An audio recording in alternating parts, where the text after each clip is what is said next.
Our next guest up tonight, hailing from New Jersey. Let's give it up for comedian Matt Bridgestone.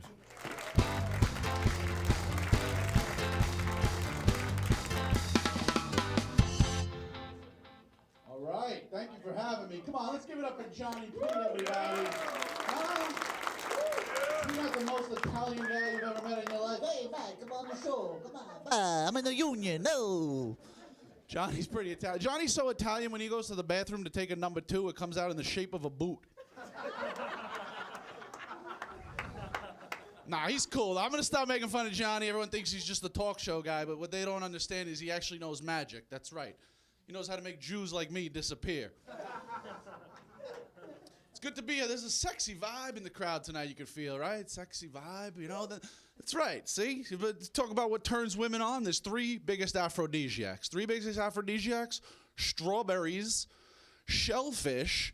Biggest aphrodisiac of all, giant black penises. That's right. That's why it's called an aphrodisiac. That's actually the reason. See, as a Jew, I've always got along with black people because we understand we have a similar history where we were slaves for hundreds of years, our ancestors. But like from a business standpoint, you know, black slaves make sense. Black people are strong, they're fast. Jews must have been the worst slaves of all time, right? Just out there like, oh my God, it's so hot. Moses, my back is killing me, please. We've been out here for 40 years. But you know Jews, it was like 3 days. We just exaggerate. It's crazy, man. People say that Jews built the pyramids. I don't buy that. I don't buy that. You know, we're not like that strong. You know who built the pyramids? Anyone? Aliens. That's right. She said it. And by that, she means illegal Mexicans, because those guys, they work hard, and they all work at IHOP. I used to work at 2 different IHOPs in my life. Everybody there, all the busboys, the chef. There's so many Mexicans at IHOP, they should call it IHOP fences. So Staten Island, who voted for Obama? One guy, all right. One guy. I like Obama, but he made one giant mistake, and that was picking Joe Biden to be the vice president. Because if I'm Obama, there's only one man to be my vice president, and that would be the Reverend Al Sharpton. I'm serious, because who the hell would even think about shooting Barack Obama if they thought that Al Sharpton would become the next president of the United States of America, man? There's no way. You'd see KKK members lining up to protect Obama if they thought we'd have President Sharpton. I'll tell you. I was watching Sharpton on TV. He used to be fat, but now he's like really skinny. It's weird. But his name's Al, and the voice, and it all kind of clicked. I think as a teenager, Al Sharpton was Fat Albert from Fat Albert and the Cosby Kids. I'm saying, because I was watching him, right? He was on TV. He was like, I don't think that Obama is doing everything he said he would do for the black community. Hey, hey, hey. Thanks, man. I don't know. What's up with Cosby, right? I don't know, like Cosby, they just showed the clip before. It was controversial if he was going to get a new show, but I just heard he will be getting a new show on Netflix coming out this fall. It's called Grown Women Say the Darndest Things. Yeah, man. See, here's the thing, like, before 9/11, like, blacks and Jews used to be the most hated people in the country, but then it became brown people, which is messed up. Because if you're like an Italian girl and you're trying to piss off your dad, bringing home a black guy doesn't do it anymore. If you really want to piss off your dad, you got to bring home a terrorist, right? You walk in, you're like, Mom, Dad, this is Muhammad. I love him. He's the bomb. And Muhammad's like, yes, I took your daughter out last night and jihad a great time. Come on. Even the black guy's laughing. It's cool. Come down. We're going to open the place at the Jersey Shore at the restaurant for dessert. It's called Italian Isis. Come on down. Let's go. There's 72 flavors. Come on down. Black guy, come down too. It's cool. And then your Italian father is like, can't you just find a nice, respectable black guy to bring home? My Italian father, for some reason, sounds just like Danny Aiello, I've been told, right? It's the only impression Mookie, get off the freaking phone! We need it for deliveries! Do the right thing! I knew that would do well in Staten Island. I knew it. My favorite people, though, I think are Indians. They're so nice, Indian people, but the only thing with Indians is when they talk fast, I don't know what they're saying. When Indian people talk fast, it reminds me of the light that used to go around the board on that old game show, Press Your Luck. I'm serious. I got lost. I was like, excuse me, sir, do you know how to get back to the turnpike? The Indian guy was like, yes, my friend.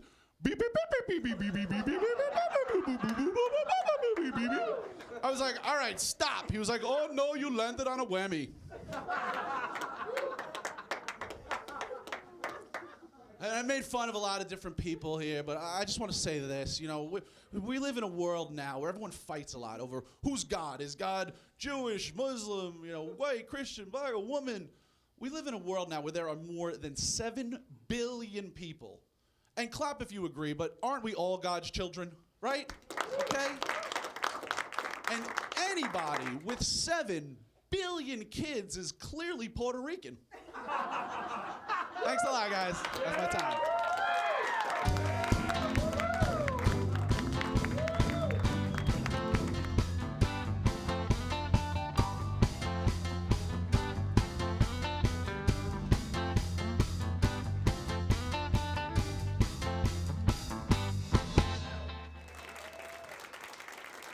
We got a packed audience, and it sounds like we have 10 people in there. Let me hear you. Come on. That's what I want to hear. Come on. I was falling asleep before. Hey, what's going on, buddy?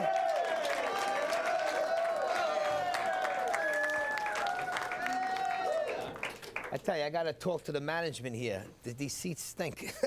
How you doing? I'm doing great. Thank you for having me. So now listen, you've been performing and producing comedy for over 15 years. This is correct. Is that your full-time gig? I hope not. I got a 1-year-old. That's my full-time gig. But yeah, I'm trying to, you know, I really do work at a diner during the day. That wasn't a joke. But I've been lucky to work with some great people. I got a show going down at the Taj Mahal on a regular basis now called the Comedy Crapshoot. So that's exciting. And I'm trying to make it a full-time thing, you know?